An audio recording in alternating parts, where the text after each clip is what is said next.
அழிவில்லாத செல்வம். அழிவில்லாத செல்வத்தை பற்றி பேச போகிறோம். சரிங்களா?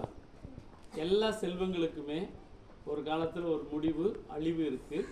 ஆனால் அழிவில்லாத செல்வம் எது அப்படின்னு கேட்டிங்கன்னா என்ன செல்வம் தெரியுமா? கல்வி செல்வம். கல்வி செல்வத்துக்கு அழிவே இல்லை. இதை வள்ளுவர் மிக அழகாக சொல்கிறார்.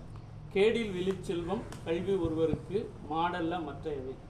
எல்லா செல்வங்களுக்குமே ஒரு காலத்தில் இப்போ வீடாகட்டும், பொண்ணாகட்டும், பொருளாகட்டும், இந்த செல்வங்கள் அனைத்துமே அழியக்கூடியது. கல்வி செல்வம் மாத்திரம் அழியாதது. எப்படி அப்படின்னு கேட்டீங்கன்னா, இப்போ நீங்கள் ஒரு விஷயத்தை தெரிஞ்சுக்கிறீங்க அப்படின்னு வச்சுக்கோங்க, அதுதான் கல்வி அறிவு. ஒரு விஷயத்தை பற்றி நீ தெரிஞ்சுக்கிறது உன்னோட அறிவு. அந்த கல்வி அறிவை நீ மற்றவங்களுக்கு சொல்லும் போது அது உனக்குள்ள ஆழமாக பதியும். அப்போ இந்த கல்வி அறிவு வளர்ச்சி அடையக்கூடியது.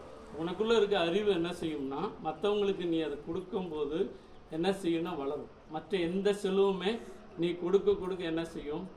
குறைஞ்சிக்கிட்டே இருக்கும். உன்ட்ட பணம் இருந்துச்சுன்னா அதை கொடுத்தேன்னு என்ன செய்யும்? குறைஞ்சிடும். சரியா?